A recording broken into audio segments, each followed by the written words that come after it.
వేదావతి ప్రేమకు, ధీరజ్‌కు పెళ్లి జరిపింది నేనేనని చెప్పడానికి రామరాజు దగ్గరికి వస్తూ ఉంటుంది. ఇంతలో అది చూసిన రామరాజు ఎందుకు వాడు అలా చేస్తున్నాడో నాకు ఇప్పటికీ అర్థం కావటం లేదు.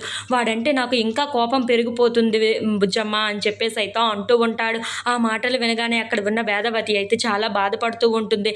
ఇంతలో అక్కడ ఉన్న రామరాజు మాత్రం నా జీవితం ఎలా అయ్యిందో ఇప్పుడు నా కొడుకు జీవితం కూడా అలాగనే జరుగుతుంది. నేను నిన్ను పెళ్లి చేసుకొని అవమానాలు పొందుతున్నాను. అలాగే ఇప్పుడు నా కొడుకు కూడా ఆ ఇంట్లోనే అమ్మాయినే పెళ్లి చేసుకొని మళ్ళీ అవమానాలు పొందే విధంగా చేస్తున్నాడు. వాడంటే నాకు రోజు రోజుకి అసహ్యం పెరిగిపోతుంది. ఏం చెయ్యాలో కూడా నాకు అర్థం కావటం లేదు అని చెప్పేసి అయితే అంటూ ఉంటాడు. ఆ మాటలు వినగానే అక్కడ ఉన్న వేదవతి అయితే చాలా బాధపడుతూ ఏవండి నేను ఒకటి చెప్తాను వినండి అని చెప్పేసి అయితే అంటూ ఉంటుంది. ఆ మాటలు పట్టించుకోకుండా అక్కడ ఉన్న రామరాజు మాత్రం వాడంటే నాకు చిరాకు వేస్తుంది. ఎందుకు ఉన్నానా ఇంట్లోనా అనిపిస్తుంది అని చెప్పేసి అయితే అంటూ ఉంటాడు. ఆ మాటలకి అక్కడ ఉన్న వేదవతి అయితే చాలా బాధపడుతూ రామరాజు వైపు చూస్తూ ఉండిపోతుంది. ఇంతలో అక్కడ ఉన్న రామరాజు మాత్రం వాడు మళ్ళీ ఆ కుటుంబాన్ని దగ్గరికి వెళ్తే ఏం అవమానాలు పొందుతాడో, మళ్ళీ నాకు ఎలాంటి అవమానాలు తెచ్చిపెడతాడో నాకు అర్థం కావటం లేదు అని చెప్పేసి అయితే చాలా బాధపడుతూ వేదవతికి చెప్తూ ఉంటాడు.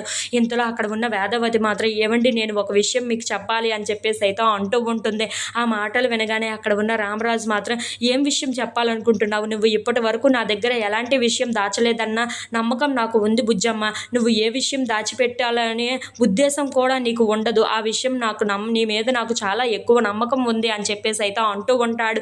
ఆ మాటలు వినగానే అక్కడ ఉన్న వేదవతి అయితే ఈయనకు నా మీద ఇంత నమ్మకం ఉంది, కానీ ఇప్పుడు ఈ నిజం చెప్తే ఏం జరుగుతుందో ఏంటో అని చెప్పేసి అయితే చెప్పకుండా ఆగిపోతూ ఉంటుంది. ఇంతలో అక్కడ ఉన్న రామరాజు వెళ్ళిపోవటం చూసి వేదవతి చాలా బాధపడుతూ ఉంటుంది.